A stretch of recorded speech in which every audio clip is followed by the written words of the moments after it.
Good evening, wanderers of the dark. Welcome to Throne of Nightmares, where the shadows whisper truths too vile for daylight.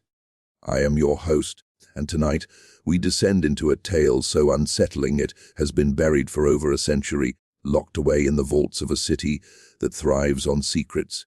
You're about to uncover the story of the 1892 photograph that exposed Chicago's darkest secret, so dim the lights, let the world outside fade, and listen closely, because some truths once unearthed refuse to be forgotten. Picture it, Chicago 1892, a city clawing its way to greatness, its skyline jagged with ambition, its streets pulsing with the dreams and desperation of thousands. The air is thick with coal smoke and the tang of iron, the promise of progress mingling with the stench of slaughterhouses. The world's Columbian Exposition looms on the horizon, a glittering beacon of innovation meant to showcase Chicago's triumph over its own brutal past. But beneath the polished surface, something festers. Something old, something wrong. It begins with a photograph, not just any photograph, mind you, but one that should never have been taken. A single faded image discovered in the attic of a crumbling mansion on Prairie Avenue, a relic of a time when Chicago's elite hid their sins behind velvet curtains and locked doors. The photograph is small, no larger than a playing card, its edges curling like the lips of a corpse. The image itself is grainy, the sepia tones bleeding into shadow, but what it captures is unmistakable: a group of men and women, their faces pale and hollow, standing in a circle around something or someone lying on the floor. Their eyes are wrong. Too wide, too empty.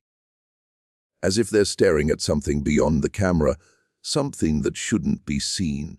The photograph was found in 1923 by a young woman named Clara Hensley, a maid tasked with cleaning out the estate of the late Archibald Vance, one of Chicago's most enigmatic industrialists. Clara was no stranger to hard work, but that day, as she sifted through dusty trunks and moth-eaten linens, she felt a chill that had nothing to do with the autumn wind rattling the windows. The photograph was tucked inside a leather-bound journal, its pages filled with cryptic notes, dates, and names that belonged to Chicago's most powerful families. The Vanderbilts, the Pullmans, the Armours, and at the center of it all, a single word scrawled in trembling ink: oblivion. Clara didn't know what it meant, but the moment her fingers brushed the photograph, she felt it, a pulse of dread like a hand closing around her heart. She hid the photograph in her apron and fled the mansion, never to return. For weeks, she was haunted by nightmares, faceless figures circling her bed, their whispers like the rustle of dead leaves. She swore she saw them in the corners of her room, their eyes gleaming in the dark. Clara tried to destroy the photograph, but every time she held it over a flame, her hand froze. She couldn't do it. Something wouldn't let her. In desperation, Clara gave the photograph to a journalist named Thomas Ward, a man known for chasing stories others deemed too dangerous. Ward was skeptical at first, but the moment he saw the image, he felt it too, that same unshakable dread. He began to dig, piecing together fragments of a story that had been deliberately erased from Chicago's history. What he found was a secret so grotesque it threatened to unravel the very foundation of the city's elite. A secret tied to a forgotten society, a ritual gone wrong, and a darkness that still lingers in the streets of Chicago today. Tonight, we'll follow Ward's footsteps, tracing the threads of this mystery back to that fateful year of 1892. We'll walk the gaslit streets of a city on the edge of transformation, where ambition and avarice bred monsters in human skin. We'll uncover the truth behind the photograph, the people it captured, and the thing they were trying to summon or banish. But be warned, this is not a tale for the faint of heart. The deeper we go, the darker it gets, and once you see the truth, you may never look at Chicago or the world quite the same way again. Chicago 1892. The city is a crucible, a place where dreams are forged and broken in equal measure.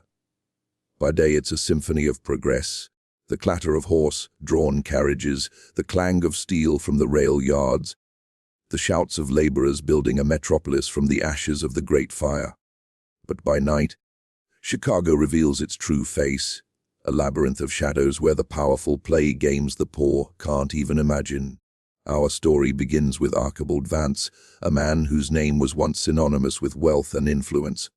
Born into a modest family in Ohio, Vance arrived in Chicago in the 1860s with nothing but a sharp mind and a ruthless streak. By 1892, he was one of the city's titans, a railroad magnate whose fortune rivaled that of Rockefeller or Carnegie.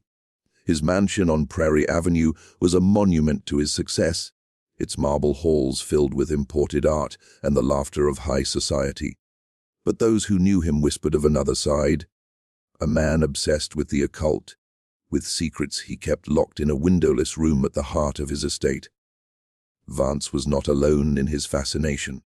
Chicago's elite were drawn to the esoteric in the late 19th century, a time when spiritualism and secret societies flourished in the shadow of industrialization. The city was a magnet for mystics, mediums, and charlatans, all promising to pierce the veil between the living and the dead. But Vance's pursuits went deeper, darker. He was rumored to be the founder of a clandestine group known only as the Order of the Saffron Veil, a society so secretive that even its members' identities were hidden behind masks and pseudonyms. The order was said to meet in the catacombs beneath Chicago's streets, a network of tunnels built during the city's rapid expansion. These were not the sewers or service tunnels known to the public, but something older, carved by hands unknown, their walls etched with symbols no scholar could decipher.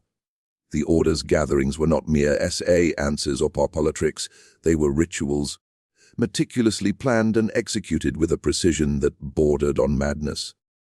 And at the heart of these rituals was a promise, power beyond mortal limits, granted by something they called the Oblivion. Enter Margaret Hensley, Clara's great-aunt and a woman whose name appears in that leather-bound journal alongside Vance's. Margaret was no heiress or socialite. She was a seamstress, a widow scraping by in the tenements of the Levee district.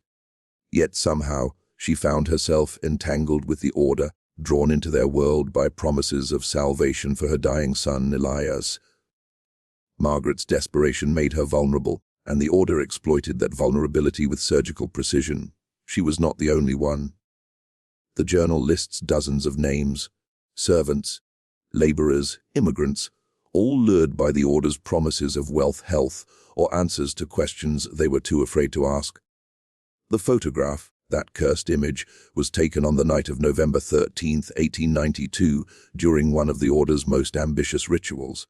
The location was a forgotten chapel beneath the city, its altar stained with decades of blood and wax.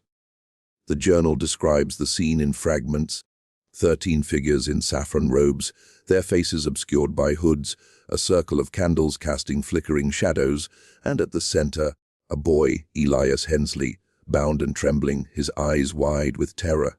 The ritual was meant to summon the Oblivion, a force the Order believed could grant them dominion over life and death. But something went wrong. Terribly, horribly wrong. Thomas Ward's investigation revealed whispers of what happened next. The air in the chapel grew heavy, the candles guttering as if starved of oxygen. The ground trembled, and a sound like 1,000 voices screaming in unison filled the tunnels. The journal's final entry, written in Vance's hand, is nearly illegible. It saw us. It knows us. We are marked. When the ritual ended, Elias was gone. Not dead, not alive, simply gone. And the 13 who stood in that circle were never the same. Margaret Hensley returned to her tenement, a shell of herself. She stopped speaking, stopped eating, her eyes fixed on some unseen horror. Within a month she was dead, her body found in an alley with no marks, no explanation.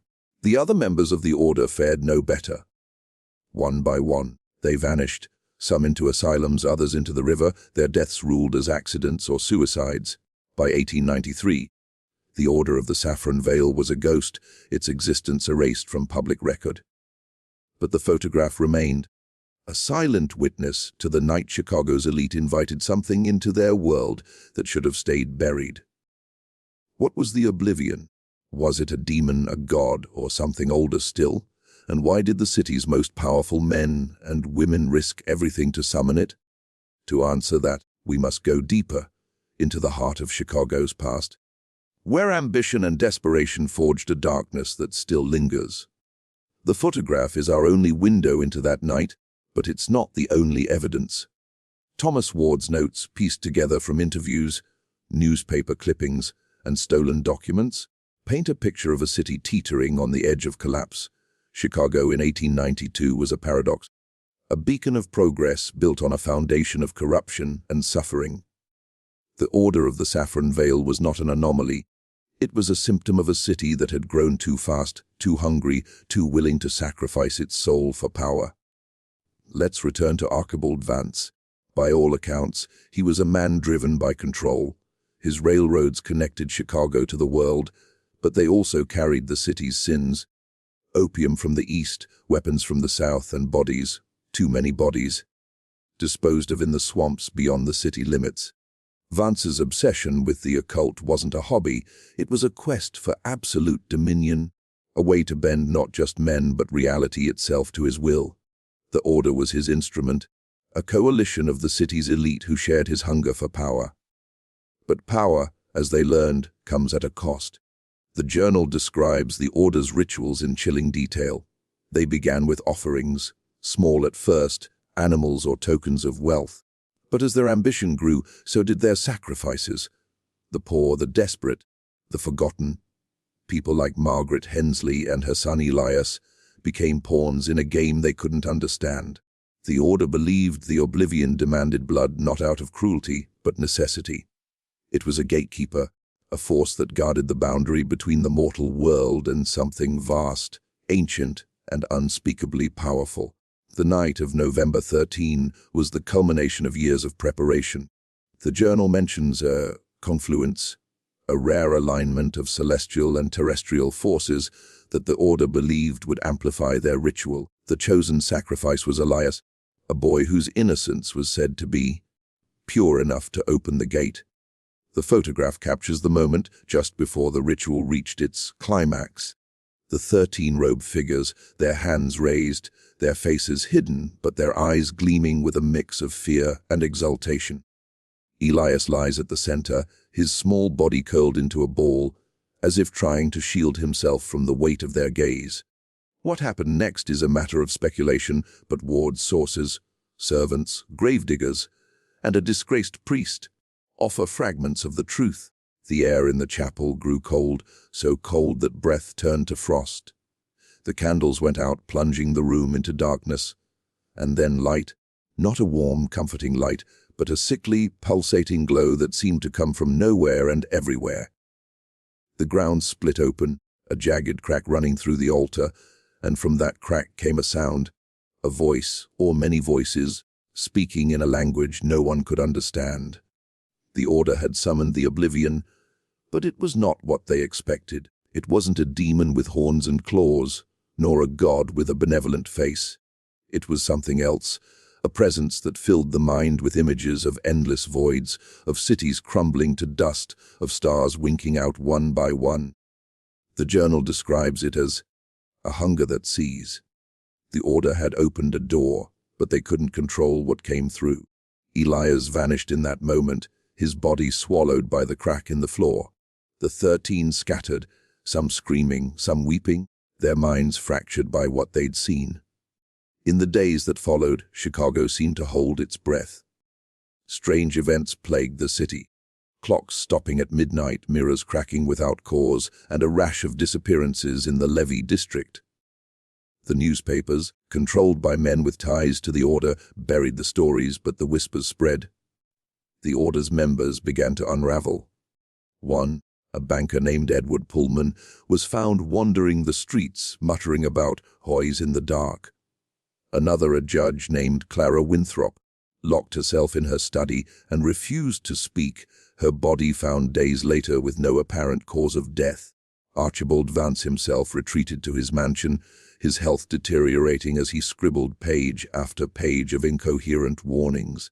By the time the World's Columbian Exposition opened in 1893, the Order was gone, its members dead or mad, its secrets buried. But the photograph survived, passed from hand to hand, a cursed artifact that carried the weight of that night. Thomas Ward believed it was more than a memento. It was a key, a piece of evidence that could unlock the truth about the oblivion and what it wanted. But as Ward dug deeper, he began to feel its presence. Shadows moving in his peripheral vision, dreams of a city consumed by darkness, and a growing certainty that he was being watched. The story doesn't end there. To understand the photograph's true significance, we must look beyond the events of 1892, to the history and myths that shaped Chicago, and the darkness that has always lurked beneath its surface. To understand the horror of the 1892 photograph, we must first understand Chicago itself, a city born from fire and ambition, a place where the line between progress and perdition was razor-thin. The Great Chicago Fire of 1871 was more than a disaster. It was a crucible that reshaped the city's soul. In its aftermath, Chicago rose from the ashes with a ferocity that stunned the world. Skyscrapers pierced the sky, railroads stretched like veins across the continent, and the city's population swelled with immigrants seeking a new life. But beneath the gleaming facade there was rot. The late 19th century was a time of extremes. Chicago was a city of millionaires and paupers, of innovation and exploitation. The stockyards turned pigs into profit, but they also turned men into machines, their lives ground down by endless labor. The Levee district, a sprawling slum, was a haven for vice, gambling, prostitution, and opium dens flourished under the protection of corrupt officials. It was a city where power was everything, and those who held it would do anything to keep it. This was the world that birthed the Order of the Saffron Veil. Secret societies were not uncommon in the Gilded Age. The Freemasons, the Odd Fellows, and countless others offered men of means a chance to wield influence in the shadows. But the Order was different. Its members were not just the wealthy, they were the untouchable, men and women whose names graced museums, universities, and city halls. They were drawn to the occult not out of curiosity, but desperation, a belief that wealth and status were not enough to protect them from the chaos of a rapidly changing world. The occult was a cultural obsession in the 1890s. Spiritualism, the belief that the living could communicate with the dead, was at its peak, fueled by the grief of the Civil War and the uncertainty of industrialization. Mediums held seances in parlors across Chicago, claiming to channel spirits for a grieving public. But the Order's pursuits were rooted in something older, something that predated the city itself. The journal mentions the old ways, rituals drawn from forgotten texts and whispered legends. Some believe these rituals were inspired by Native American myths, specifically those of the Potawatomi, who spoke of a shadow beneath the earth that devoured the unwary. Others point to European grimoires, smuggled into Chicago by immigrants and scholars, their pages filled with warnings about entities that existed before time. Chicago's underground played a starring role in this story. The city's rapid growth required innovative engineering, including a network of tunnels used to transport goods and lay utilities. But there were other tunnels, older and undocumented, their origins lost to history. Some say they were dug by pre-Columbian civilizations, others by early settlers with secrets to hide. These tunnels were the Order's sanctuary, a place where they could conduct their rituals away from prying eyes. The chapel beneath the city, where the photograph was taken, was said to be built on a site of ancient power, its stones stained with the memory of blood. The World's Columbian Exposition, planned for 1893, casts a long shadow over this tale. The fair was Chicago's chance to prove itself to the world, a dazzling display of progress that drew millions to the city. But it also brought scrutiny, forcing the city's elite to bury their secrets deeper. The Order's ritual in November 1892 was their last, desperate attempt to harness the oblivion before the world's eyes turned to Chicago. They believed the fair would mask their actions, that the chaos of preparation would hide their sins. They were wrong. The photograph itself is a historical anomaly. Photography in 1892 was still a cumbersome process, requiring long exposures and heavy equipment. To capture an image in the dim light of a subterranean chapel would have been nearly impossible. Yet the photograph exists, its clarity unnatural, its subjects frozen in a moment of terror. Some speculate it was taken by a member of the Order, perhaps as a record of their triumph. Others believe it was an accident, a camera left running by someone who didn't survive the night. Whatever its origin, the photograph carries a weight that defies explanation, a presence that lingers in the mind of anyone who sees it. Chicago's history is littered with stories of the unexplained. The Great Fire itself is shrouded in mystery, its cause never fully determined. The city's rapid rebuilding was seen by some as miraculous, by others as unnatural, a pact with forces best left untouched. The Order of the Saffron Veil was not the first to seek power in Chicago's shadows, nor the last. Even today, urban explorers speak of tunnels beneath the city where the air grows heavy, where whispers echo from walls that shouldn't speak. The photograph is a piece of that puzzle, a fragment of a truth that Chicago has spent a century trying to forget. But what does it all mean? To answer that, we must look beyond the facts, to the fears and desires that drove the Order to their doom, and the darkness that still lingers in their wake. What is it about the 1892 photograph that haunts us? Why does a single image, barely the size of a postcard, carry such weight? To understand, we must look beyond the events of that night, to the deeper currents that flow through this story, currents of ambition, fear, and the human hunger for control in a world that refuses to be tamed. At its core, the story of the Order of the Saffron Veil is a story of hubris. Chicago in 1892 was a city obsessed with mastery, over nature, over industry, over the chaos of human existence. The Order's members were the architects of that mastery, men and women who believed they could bend the world to their will. But their pursuit of the oblivion was more than a quest for power. It was an attempt to transcend mortality itself, to cheat death in a city built on the bones of the forgotten. The photograph captures the moment they realized their mistake, the moment they saw something that shattered their illusions of control. This theme of hubris resonates across time.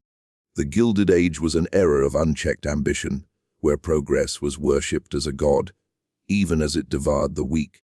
The Order's rituals were a perverse reflection of that era, a belief that sacrifice, whether of animals, people, or their own humanity, could buy them a seat at the table of eternity. But the oblivion was no benevolent deity. It was a mirror, reflecting their own greed and desperation back at them. The photograph is a testament to that reflection, a frozen moment of reckoning. Psychologically, the story taps into universal fears, the fear of the unknown, the fear of being seen, the fear of losing control.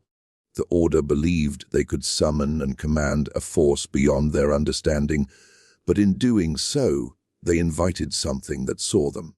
The journal's description of the oblivion as a hunger that sees is chilling because it suggests awareness, an entity that not only exists but observes, judges, and perhaps punishes.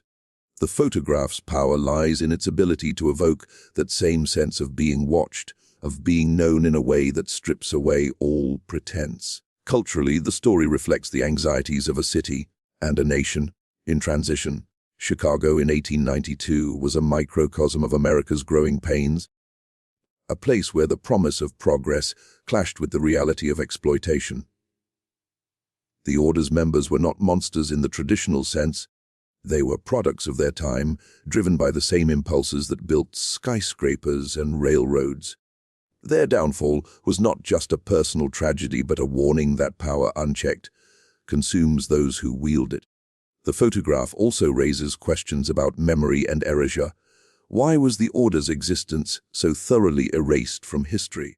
Why did Chicago's elite go to such lengths to bury the truth? The answer lies in the city's identity. Chicago wanted to be seen as a beacon of progress, not a haunted relic. The world's Columbian Exposition was a chance to rewrite the narrative, to present a sanitized version of the city to the world.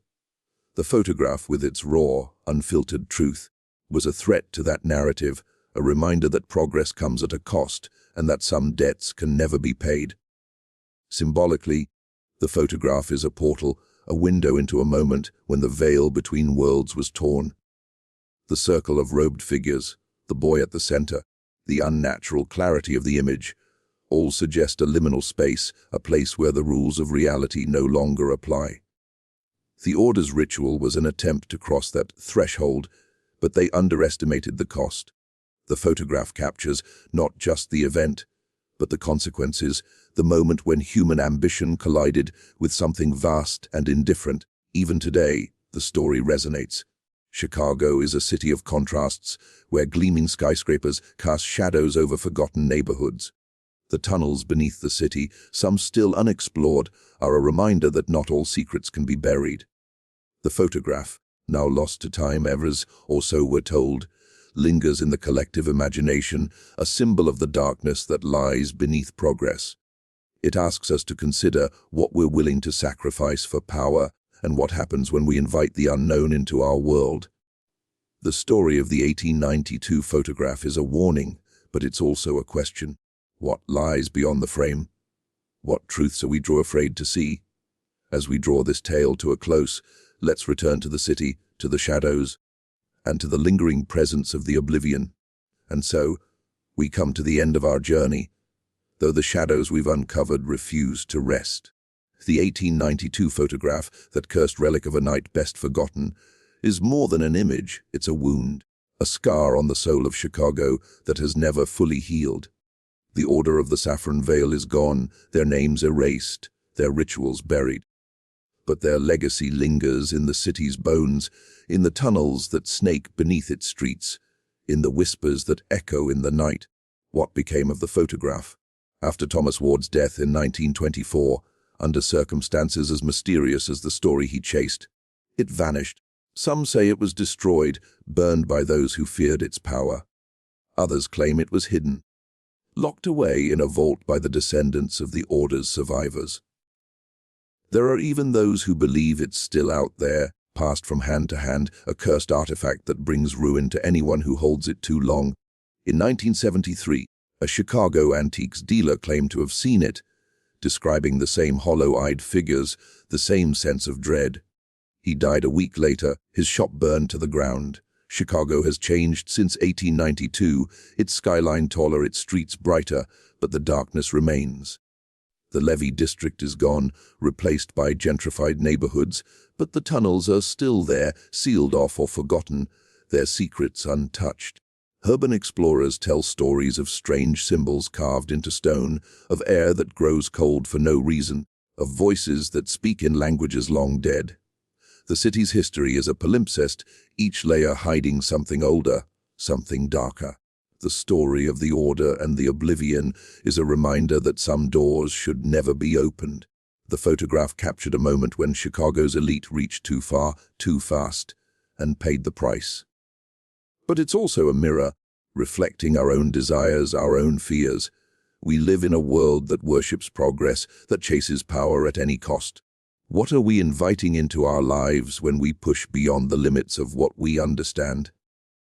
What eyes are watching us from the shadows? As you sit there, listening to this tale, consider this: the photograph may be gone, but its power lingers. Every city has its secrets, its forgotten places, its moments when the veil between worlds grows thin. Chicago is no exception. The next time you walk its streets, past the gleaming towers and bustling crowds, pause for a moment, listen. Feel the weight of the air, the pulse of the city beneath your feet, and ask yourself what lies beneath, what truths are waiting to be uncovered. This is Throne of Nightmares, where the past refuses to stay buried. Until next time, wanderers, keep your eyes open and your heart guarded, for in the shadows, something is always watching.